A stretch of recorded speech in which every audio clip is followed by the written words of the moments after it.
नहीं वो देखें अगेन फिर वही बात है कि कोई फ़ायदा नज़र आ जाता था ना आपको। अभी आपने जिस तरह कहा कि उनको फ़ायदा हुआ, उन्होंने इससे फ़ायदे हासिल किए। अब ये 4 ईदें तो इमरान खान साहब जेल में गुजार चुके हैं और इनको लगता था कि 9 मई वाला भी इनको चीज़ें पे बैक करेंगी, फ़ायदा होगा। अभी तक तो इनको इस कन्फ्रंटेशन का फ़ायदा कोई नहीं हुआ। ठीक। और जो मतलब आसिम मुनीर साहब क्या अगर सियासी फेस को लेके मतलब मैं हैरान हूँ उन लोगों के ऊपर के जी कि वो जो साबित करना चाहते हैं कि यार कि वो बेसिकली पॉलिटिकल लोग हैं।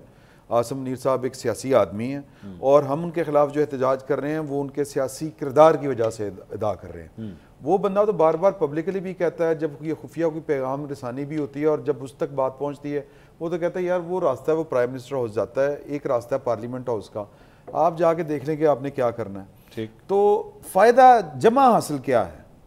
इस सारी स्ट्रेटेजी का, ये गुड कॉप का और बैड कॉप का, कि जी कि यहाँ पर जो पाकिस्तान के अंदर मुझे तो लगता है कि बाज़ औक़ात के खौफ की वजह से भी कुछ लोग जो हैं वो सरेंडर कर जाते हैं कि नहीं यार ये लिमिट है, इससे आगे नहीं हमने जाना। वो चूंकि बाहर बैठे हुए हैं, ये शहबाज गिल साहब अल्लाह ताला माफ़ करे उस वक्त से बचाए, किसी दुश्मन पे भी ना आए, लेकिन जब ये फड़े मारा करते थे, हमारे दोस्त हैं मेरे तो खैर वो बॉस भी रहे हैं अपने फ़ाद हुसैन साहब, उनको जब कहते थे इनू रंधा फेरो, जो इनका लबो लहजा था, फिर जब इनके ऊपर अपना वक्त आया तो फिर पाकिस्तान में ये इनकी चीखें जो थी वो इस्लामाबाद ने पूरे ने सुनी और अब पाकिस्तान से भाग के वो जितने के दलेर बने हुए हैं और वहाँ पे बैठ के एहतजाज कर रहे हैं और उसी बकौल आपके कि उसी अमरीका में बैठ के एहतजाज कर रहे हैं जिस अमरीका ने इनके खिलाफ साजिश की थी। साइफर तो कन्फ्यूज पार्टी है,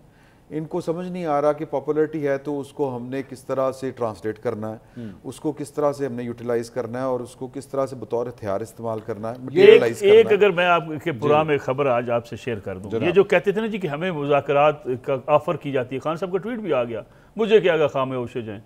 पेशावर के दौरे के दौरान आर्मी चीफ जो है वो फील्ड मार्शल आसिम मुनीर साहब ने अली मीन गंडापुर साहब को क्या कहा है, जो भीख मांग रहे थे मुज़ाकरात की कि जनाब हमें कोई हमारी दरवाज़ा खोलें, उन्होंने कहा वो अदालतें पड़ी हैं, अदालतों में जाएं। वो हुकूमत है, बिल्कुल सही कहा इमरान साहब ने, आप हुकूमत से मुज़ाकरात करें, सियासी जमातों से हमारा कोई लेना देना नहीं है। अगर आपको मामलात तय करने सियासी जमातों से करें, आपके मुकदमात हैं, आप अदालतों में जाएँ। हमारे पास अब क्यों हर रोज़ बयान जारी करते हैं? ये अली मीन गंडापुर मसला ये है कि बेसिकली तो वो के आसिम मुनीर हों या कोई और के वो फौज पॉलिटिकल किरदार अदा नहीं कर रही और जोड़ तोड़ नहीं कर रही, और इसके अलावा तो और कोई काल अली मीन गंडापुर साहब को खुद दिया है आसिम मुनीर साहब ने कि इधर नहीं कहानी बननी कि जनाब जो भी करना है, यानी क्यों हर वक्त हमारे बारे में आप कहते रहते हैं, यानी और ये जो झूठे आप बयान देते हैं। मौसूफ के बारे में तो खैर और बहुत कुछ उन्होंने कहा, हालत ये है इनकी कि ये लेकिन बार बार निकलते हैं और अपने अपने ट्वीट कर देना।